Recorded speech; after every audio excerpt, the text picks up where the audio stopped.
Сайн байцгаана уу? Өнөөдрийн бичлэгээ хүрэхэд бэлэн боллоо. Та бүхэн хүний анхаарал татахын тулд хэтэрхий хичээгээд бүр шоронд орчихсон YouTube-ийн тухай өмнө нь сонсож байсан уу? Лайв хийж байгаад баригдсан, дараа нь хулгайлагдсан дүр эсгээд интернетийг бүхэлд нь шуугилсан хэрэг гарсан. Тэр үнэхээр хүний наймаанд өртсөн үү? Эсвэл энэ бүхэн урьдчилан төлөвлөсөн жүжиг байсан хэрэг үү?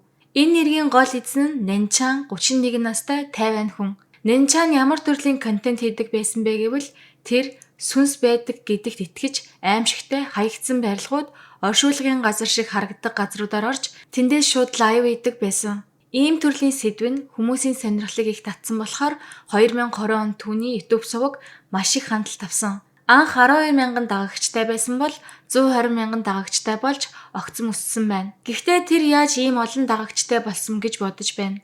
Тэр зүгээр ч нэг хаягдсан газар ороогүй. Нинчан бүр хин ч очихоос айдаг харанхуй хуучны хаягдсан эмнэлэг рүү ганцаараа орж лайв хийж байсан. Тэгэд лайв хийж байхад нэг хачин зүйл тааснаас дүүжлээстэй байжээ. Энэ юу вэ? Та нар хартаа.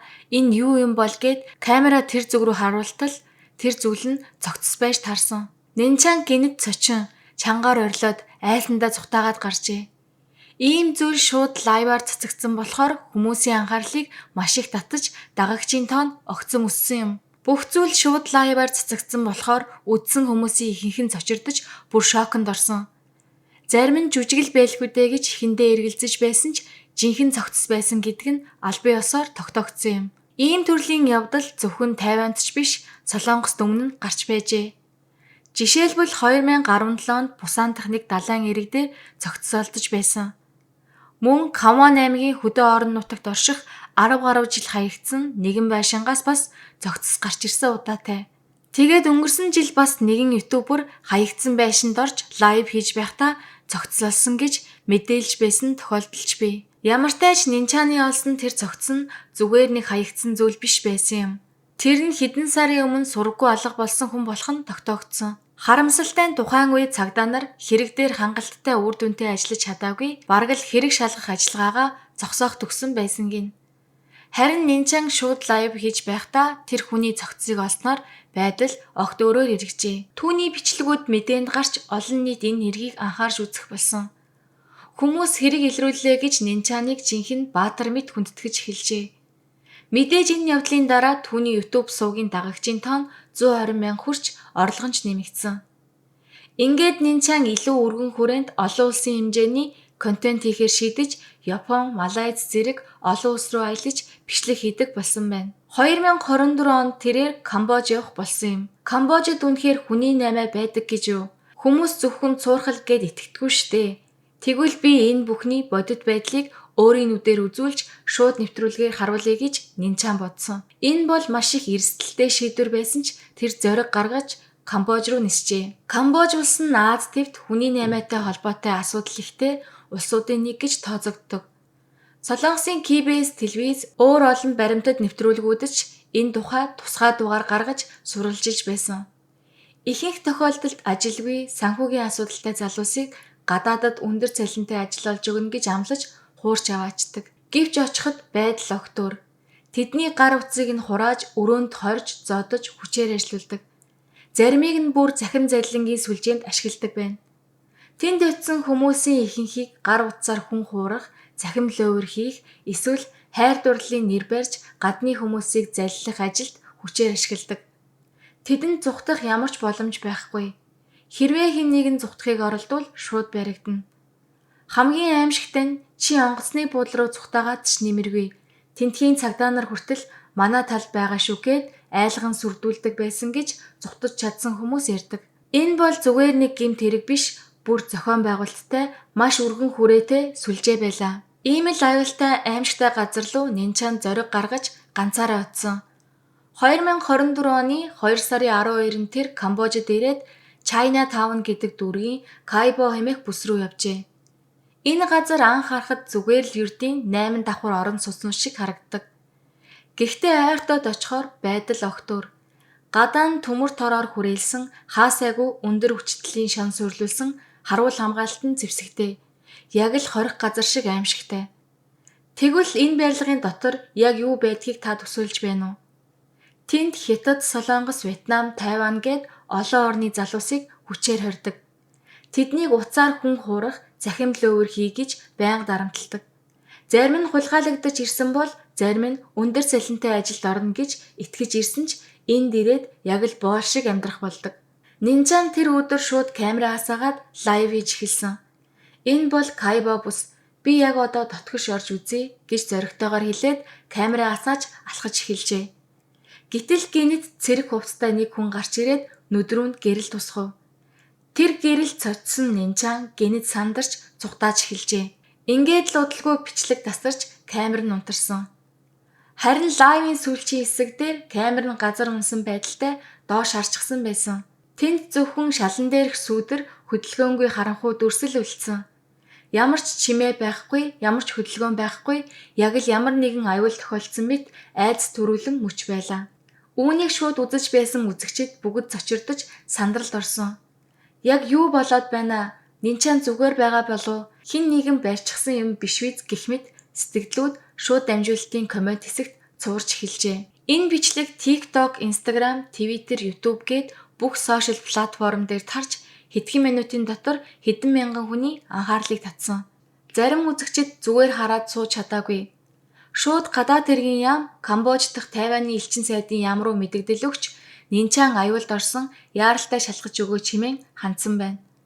Маргааш нь түүний хамгийн дотны найзууд лайв хийжээ. Тэд камерын өмнө хоолой зангируулан нулимсаа арчингаа ингэж ярьсан. Бид бол Нинчаны хамгийн дотны найзууд. Бид анханасаа Камбож руу явна гэхдээ эсэргүүцсэн. Тэнд чин хүний наймаа эрсдэлтэй газар шүү гэж анхааруулсан. Гэхдээ тэр би үннийг олон нийтэд харуулмаар байна. Айж болохгүйгээд явсан гэжээ. Одоо бид маш их айж байна. Үнэндээ яг одоо юу болж байгааг мэдэхгүй сэтгэл зовж байна гэжээ. Тэдний энэ лайв үзэгчдэд бүр чих төгшөөр төрүүлсэн юм. Тэгтэл яг энэ үед нэг өөр ютубер гинэт гарч ирээд өөрийн сувгаар эн чин зүгээр жүжигч байж магадгүй шүү дээ гэж ярьсан. Үүнийг сонсон хүмүүс маш их ууралжээ. Хүн өөхөх шахсан байхад чамд юу н хүн чанар байна уу? Нинчан үнэхээр аюулд орсон байж мэднэ. Ингиж таамаг хэлж болохгүй гэжээ. Гэтэл энэ үед Нинчаны найз инфлюенсер хүн лайв хийж би Нинчаныг маш сайн мэднэ. Тэр амь насаараа ингэж тоглох хүн биш гэж хэлсэн. Тэгэхэд хүмүүс бүр чих Нинчан санаа зовж итгэж эхэлсэн юм. Ингээд маргааш нь 2 сарын 13-нд Нинчан өөрөө лайваар гарч ирлээ. Камераа асаагаад шууд зүгтэж байгаа дүрсээ харуулж байсан. Тэрний өмссөн хувцас урагдсан, үснийх нь талыг хусчихсан байлаа. Намайг өчигдөр хулгайлсан, би арай гэж зүгтсэн. Тэд миний 500-аас 600 долларыг дээрэмдсэн гэж нүдэнтэй нулимстай хэлж байв. Түүний лайвыг үзсэн хүмүүс амьд байна гэд бөөн баяр. Камбожийн нэгэн мужийн захирагч хүртэл Facebook дээр пост оруулж хэн нэгэн энэ хүнийг харсан бол шууд надад мэдэгдээрэй гэж бичсэн. Яагаад гэвэл Камбож улс аялал жуулчлалаас гол орлогоо олдог. Гэтэл ийм хэрэг дэгдээд ирэхээр улсынхаа нэр хүндийг бодож эхэлсэн. Зарим хүн нэгдсэн үндэсний байгууллага энэ хэрэгт оролцож арга хэмжээ авах ёстой гэж хүртэл ярьж байв. Гэтэл удалгүй нэг хүн Twitter дээр Нинчаны видео гарч байгаа газар энэ биш үгээд Google Map-аар шалгаж үзсэн чинь тэр газар нь Кайба бус биш зүгээр л жирийн жуулчид явдаг аюулгүй дүүрэг байсан юм.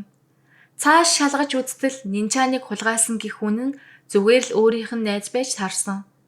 Тэд хамт Камбожид очиод хамт бичлэг хийсэн байсан юм. Тэгээд Нинчан эцэст нь бүхний хүлээн зөвшөөрсөн.